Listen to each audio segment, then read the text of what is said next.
కాసేపట్లో ఆవకాయ పెట్టాలి, మామిడికాయలు కోయాలి. ఇది ఒక కొంచెం టైం దొరికింది. చూసారు కదా మా తోట నిండా కూడా చాలా పండ్ల మొక్కలు ఉన్నాయి. చూడండి అసలు మామిడికాయలు అయితే ఒక రేంజ్లో ఉన్నాయి. మామిడికాయలతో పాటు ఇంకా అనేక రకాలైన పండ్లు రెడీగా ఉన్నాయన్నమాట. ఇదిగోండి చూసారా బత్తాయి, ఇదిగోండి ఇక్కడే సపోటా చెట్టు. ఇలాంటి చెట్లు చాలా ఉన్నాయి. దీనికి ఇప్పుడిప్పుడే చిన్న చిన్న కాయలు, కానీ పెద్ద పెద్దగా కాయలు కాసి హార్వెస్టింగ్కి రెడీగా ఉన్నవి చాలా ఉన్నాయి.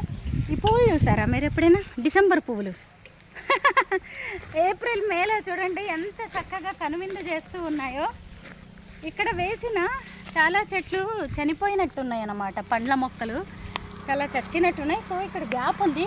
ఆల్రెడీ అక్కడ మనకి పనస చెట్లు అలాగే కొబ్బరి ఇంకా నాటాల్సినవి ఉన్నాయి. అవన్నీ కూడా ఫిల్ చేస్తారనుకుంటా మా అయ్యగారు. ఇదిగోండి ఇవన్నీ చూడండి. అసలు లోపలికి వెళ్దాం. మామిడికాయలు కోయడానికి అయితే మాకు ఈరోజు ఇక్కడ ఒక సపోటా చెట్టు నేను నిన్న చూశాను మహా. నిన్ననే కొద్దాం అనుకున్నా. 2-3 చెట్లకి బాగా ఉన్నాయి సపోటాస్. మామిడికాయలు అయితే ఇప్పుడు నేను టచ్ చేయట్లేదు. మేము ఆవకాయకి అలాగే హైదరాబాద్ తీసుకెళ్ళడానికి ఒకేసారి కోద్దాం అనుకున్నాం. బాబోయ్ ఇంత పెద్ద తోటలో ఎక్కడెక్కడ చూసానో మర్చిపోయాను. ఇక్కడ ఒక సపోటా చెట్టు చూసారా ఎంత పెద్ద పెద్ద సపోటాస్ రెడీగా ఉన్నాయో. తెలుసు కదా సపోటాలని మనం కోసి మాగబెట్టాల్సి ఉంటుంది. కొన్ని అయితే చెట్టు మీద పండినవి కూడా ఉన్నాయి చాలా.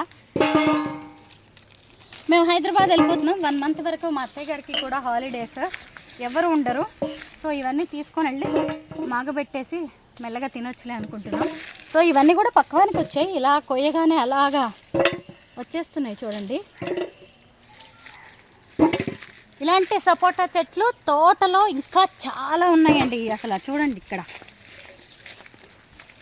అసలు ఈ చెట్టు నిండా ఉన్న కాయలే ఈ బేసిన్ కాదు, ఇలాంటివి 2-3 బేసిన్స్ అయ్యేలా ఉన్నాయి. చూద్దాం. చూసారు కదా అన్నీ రెడీ టు ఈట్ అన్నట్టుగానే ఉన్నాయి. బాగున్నాయి. మొత్తానికి అయితే చక్కగా రెడీ అయిపోయి ఉన్నాయి. అసలు ఈరోజు మేము మ్యాంగోస్, తర్వాత కొన్ని కూరగాయలు, సపోటాలు ఇవన్నీ అసలు మా కారు సరిపోద్దో లేదో అన్నట్టుగా ఉంది హైదరాబాద్ తీసుకెళ్ళడానికి. నాన్న నువ్వు